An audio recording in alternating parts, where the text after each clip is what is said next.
So we got Chicago Bulls coming in town, and unfortunately, I got a sprained ankle. And so. Did you say fortunately you unfortunately, do? Oh, okay. Unfortunately. I enjoy guarding Mike because he was, the one thing I did with Mike is I never got him pissed off. He make a shot, you say, good shot, Mike. You don't talk trash to him so he can go off for 60. You try to kill him with kindness. Yeah. You don't try to talk trash to him. So they're getting off the bus. We're done with shoot around, and we're walking out, and MJ says, B. Scott, what's going on? I said, what's up, MJ? He said, man, I hear that you're not playing tonight. I said, no, I sprained my ankle. He said, who's guarding me? I said, Anthony Peeler. He said, 50. So I told Anthony Peeler, listen, MJ, he's probably going to go for about 50 tonight on you. So just don't piss him off. Just be cool. He ended up with 54. Experience was totally different than these guys because I was a late second-round pick. I didn't know if I was going to make the league. I was on a non-guaranteed contract. And I'll never forget one of my first exhibition games. We played the Bulls. And I was just trying to make the roster. And Michael Jordan gets the ball right in front of our bench. And I'm already scared to death. Like, God, I hope I don't get into this game. I'm not ready for this stuff. And he holds the ball out.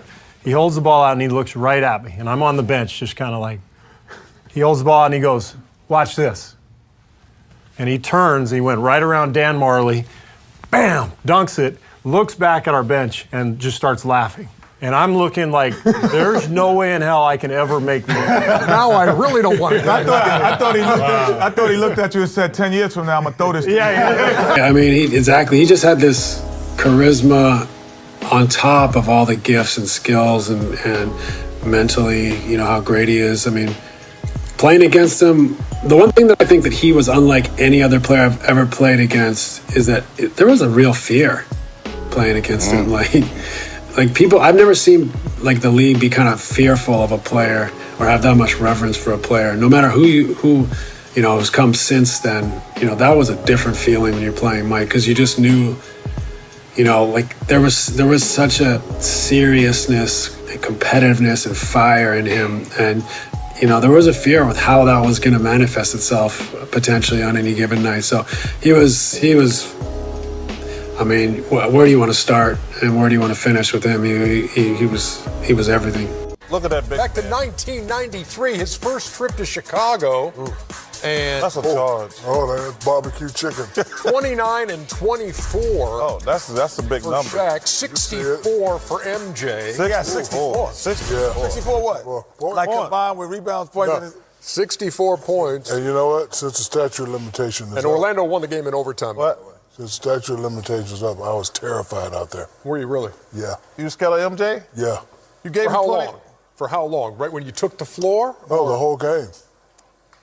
Because one, he's the greatest player. Two, I was worried about him dunking on me and have to go back and, face the fellas. And then three, he was just so hot. I was like, man, this dude, like, the stuff that I saw when I was in college on TV, it's like really real. I was terrified. I mean, but, when I got the ball and saw those bums they had playing me, I was going to go to work. Bums. They NBA Come players, on. brother. Bums, you heard what I said. NBA But players. anyway, like, just watching him out there, I was terrified. And he had the fifth passing lane. And what I mean by the fifth passing lane, I mean, we was just all scared of Jordan. So, I mean, that when you show me against him, yeah, I get a little hot. But I couldn't stop Jordan. I mean, I'm looking at the highlights of Jordan. And, every single time we double team Jordan down court, but he still averaged, his regular season average against the Pistons was 37.5. Good grief. And then some nights he would get hot, Q.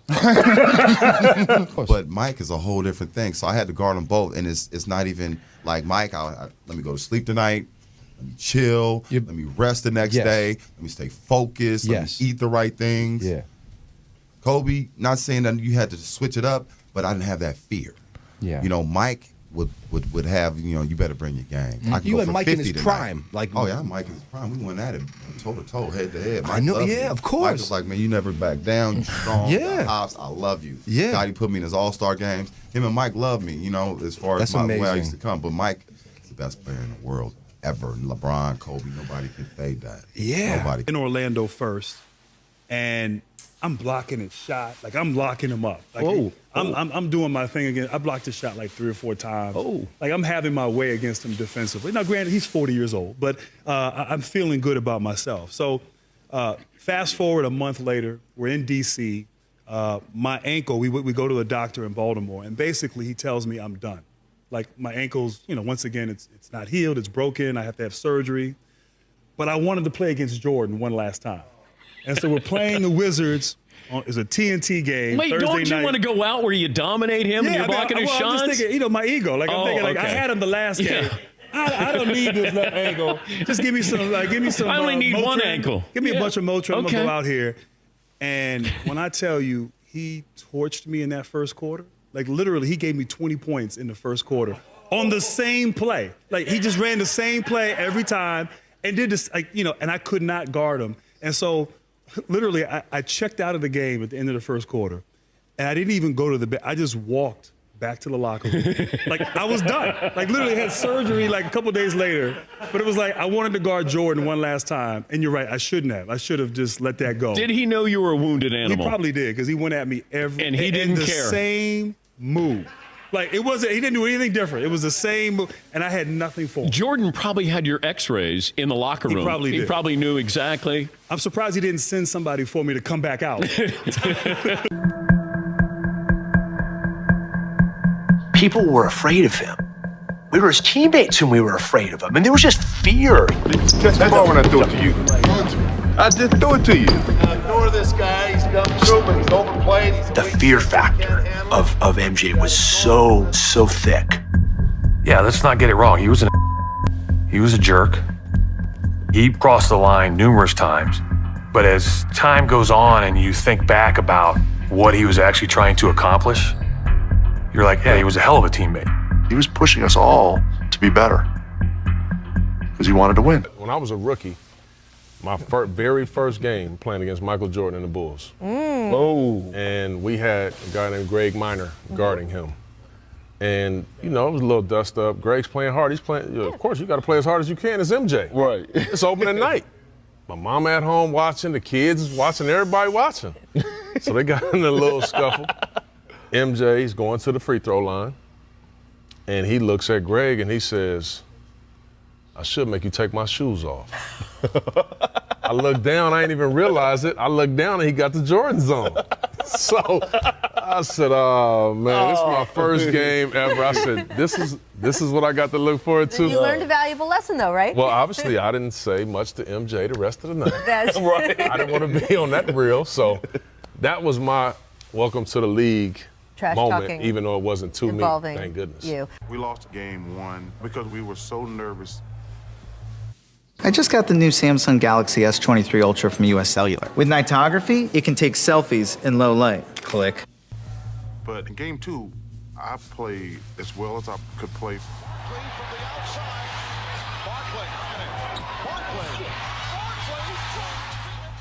And Michael just outplayed me.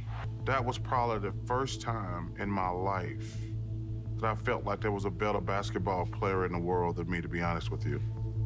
We were playing the Chicago Bulls, and this is Michael Jordan's 3rd or 4th year in. Okay. And we were playing the next exhibition game in some obscure place. And most veterans do not like to play in exhibition games. They want to get to the real thing. I'm a wide-eyed, energetic rookie, and we're playing this exhibition game, and Michael's going through the motion.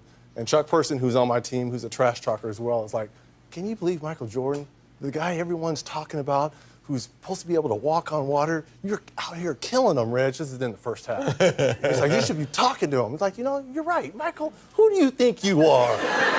The great Michael Jordan? That's right. There's a new kid on town, right? Kind of looks at me and starts shaking his head. So at half, I have 10, and he has 4 points, right? And I'm doing all this talking. He's like, okay. Into the game in the second half, he ended up with 44. And I ended up with 12. So he outscored me 40-2. And as he's walking off, he's like, be sure and be careful. You never talk to Black Jesus like that. Okay, I'm so sorry. I'm so sorry, Black Jesus. Story that I think summed the whole thing up. We was playing Chicago in Salt Lake. They switched and put John Stockton on it, and he turned around and dunked on Stockton. So some guy got up and almost followed him down the sideline and said, "Hey, Jordan, pick on somebody your own size." Next time down the floor, he dunked on Mel Turpin. And went over and looked at the guy and said, "Was he big enough?" Did you ever get involved in trash talk with Jordan? Thanks a lot, Jimmy. I just wonder, because you don't seem like a trash talking kind of guy. I'm not, and I never talked trash, but one time in my entire life. With Jordan? With Jordan. Oh, all right. First ever time ever talking trash. So we're with the Dream Team. Okay.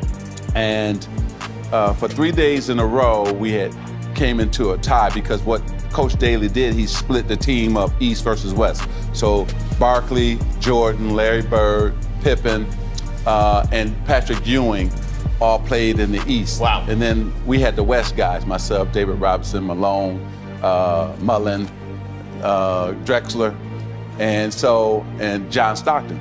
So we would play every day, tie. So this is the 4th day. And we got out on them about 12-2. And I said, Jimmy, his eyes got big. Usually that tongue come about right here, now it's way out. He broke the huddle, he hit a 3, and he's looking at me. So he came down again, hit another 3. So the greatest shot, now I've been involved in all 3 of them. First, Dr. J walked out in air, out of bounds. Oh, yeah, Reverse layup, under. Right. Michael Jordan in 1991 came down on us with the right hand, tongue out. He switched in midair to the left, spun it against the glass. Now this is the greatest shot I've seen. He came down the right side, took off. David Robinson took off, and he said, "Okay, I'm gonna just sit here in the air." Because I know David Robinson is gonna go down. So David Robinson went to the ground. He 360, tongue moving, and dunked it. In a practice game. In a practice game. And I was like, oh my goodness. And I was just stunned, and all of us were stunned to see him hang in the air that long and 360. Michael Jordan is so incredible. There'll never be. The moral is you should not talk trash to Michael Jordan. Yeah. Thank you. You say 360, you mean like it was like full, like this, all the way?